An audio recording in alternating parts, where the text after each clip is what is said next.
Welcome to फ्रिकी Friday. दोस्तों, यहाँ आपको मिलेंगी वो कहानियाँ जो आपके रातों की नींद उड़ा देंगी। मैं आपके लिए लेकर आई हूँ एक और दीवानगी दास्तान जो सिर्फ कहानी नहीं, एक ऐसा तजुर्बा है जिसे सुनकर आपके रोंगटे खड़े हो जाएंगे। मैं जानती हूँ आपको हॉरर स्टोरीज बहुत पसंद है, इसलिए हर दिन हम एक नए डर और एक नए राज के साथ मिलेंगे। तो दोस्तों, छुप जाइए कंबल के अंदर, दिमाग बंद और कान खोल लीजिए, क्योंकि शुरू होती है आज की कहानी। तो ये कहानी है रवि नाम के एक साधारण से लड़के की। बचपन से ही मेहनती और ईमानदार, उसके माता पिता पुणे के पास एक छोटे से कस्बे में रहते थे। घर की आर्थिक स्थिति ठीक नहीं थी, लेकिन रवि ने कभी हार नहीं मानी। पढ़ाई में भी तेज था और पढ़ाई के साथ साथ खर्चा चलाने के लिए उसे एक डिलीवरी कंपनी में काम पकड़ लिया। रोज सुबह 8:30 बजे उसकी ड्यूटी शुरू होती और देर रात तक शहर भर में घूम घूम कर पार्सल पहुंचाता। चाहे बारिश हो या तपती धूप, रवि हमेशा मुस्कुराकर अपना काम करता। उसके कुछ दोस्त अक्सर कहते, अरे रवि, तू इतना पागल क्यों है? जितना काम तुझे करना पड़ता है, कोई और कंपनी वाला कब का भाग लेता। रवि हंसकर कहता, दोस्तों, यही मेहनत एक दिन मुझे आगे ले जाएगी। सपने पूरे करने हैं तो पसीना तो बहाना पड़ेगा।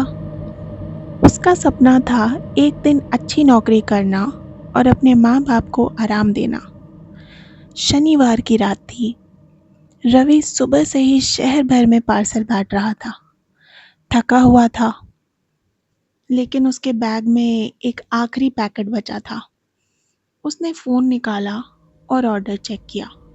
पता लिखा था गांव भीमाताल, पुराना कुआं, घर नंबर 13। रवि ने माथे पर पसीना पूछा, क्योंकि गांव शहर से काफ़ी दूर था और घड़ी में पहले ही 9 बज रहे थे।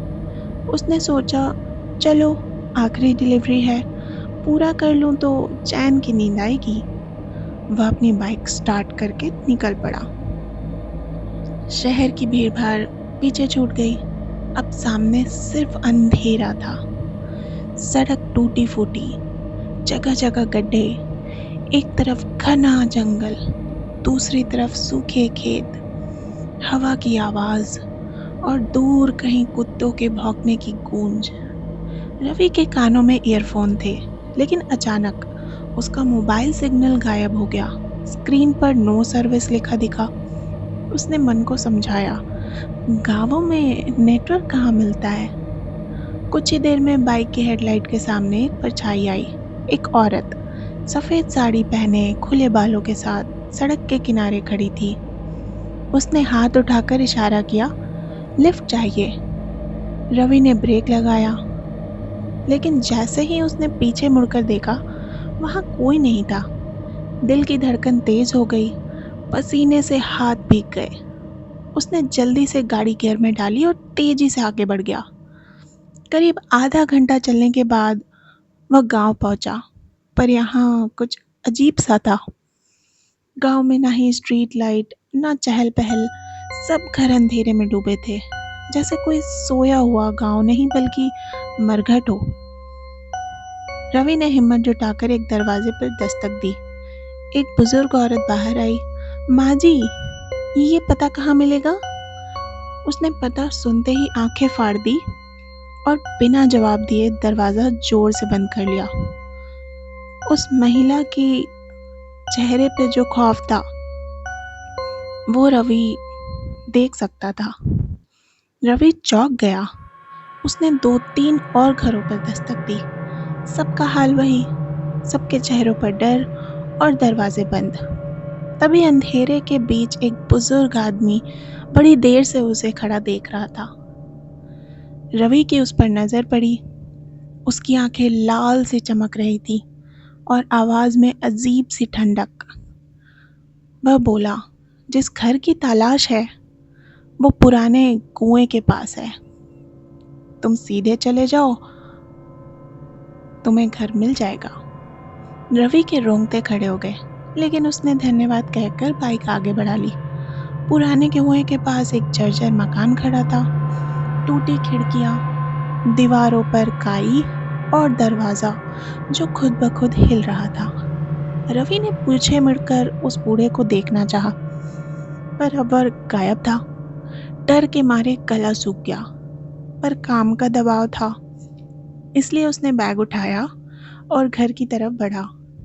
दरवाजा धीरे धीरे चर चर की आवाजें कर रहा था। अंधेरा गुप्त था। उसने टॉर्च निकाली और कदम रखा। घर के अंदर बदबू थी, जैसे किसी पुराने कब्रिस्तान की। दीवारों पर हाथों के काले निशान, टूटी कुर्सियां, बिखरे खिलौने और बीच में रखा एक लकड़ी का झूला जो अपने आप हिल रहा था। अचानक बच्चे की खिलखिलाती हंसी गूंजी। रवि कांप गया। झूले पर बैठा एक बच्चा दिखा, मगर उसका चेहरा धुंधला था। फिर वही औरत सामने आई जिसे रवि ने रास्ते में देखा था। उसकी आंखें लाल, मुंह से काले धुएं का गुब्बार निकल रहा था। वह धीरे धीरे रवि की ओर बढ़ी। रवि ने भागने की कोशिश की, लेकिन दरवाजा अपने आप बंद हो गया। खिड़कियां जोर जोर से हिलने लगी, दीवारों से खून टपकने लगा।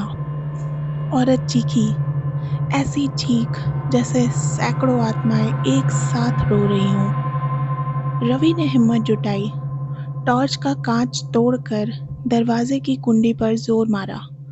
दरवाजा टूटा और वह बाहर निकल गया। सांसें फूली हुई थी, दिल बाहर आने को था। जैसे तैसे बाइक तक पहुंचा और पूरे वेग से गांव से बाहर निकल गया। अगले दिन उसने कंपनी में अपने साथियों को यह सब बताया। एक बुजुर्ग कर्मचारी बोला, वो घर, वहाँ कोई नहीं रहता। सालों पहले वहाँ एक औरत अपने बच्चे के साथ रहती थी। उसके पति ने शक के कारण दोनों को कुएं में धक्का दे दिया। तब से कहते हैं उसकी आत्माएं उसी घर और रास्ते पर भटकती है। जो भी रात को वहां जाता है वो कभी वैसा नहीं लौटता। रवि का चेहरा सफेद पड़ गया। उसने मन ही मन कसम खाई, अब रात में कभी उस तरफ डिलीवरी नहीं करेगा। तो दोस्तों, ये थी आज की डरावनी कहानी। उम्मीद है कि आपने इसे सुना होगा और आपको पसंद आया होगा। अगर आपको ये कहानी पसंद आई तो please like, share and subscribe करना ना भूलें। और हाँ, कमेंट्स में ज़रूर बताइएगा कि आपको ये कहानी कैसी लगी। आपकी राय हमारे लिए बहुत मायने रखती है और इससे हमें और भी कहानियाँ आप तक पहुँचाने की प्रेरणा मिलेंगी। मैं जल्द ही एक नई और रोमांचक डरावनी कहानी लेकर हाजिर हो जाऊंगी। तब तक के लिए अपना ध्यान रखिए और अंधेरे से ज़रा संभल कर रहिए। धन्यवाद। मिलते हैं अगले एपिसोड में फ्रीके फ्राइडे।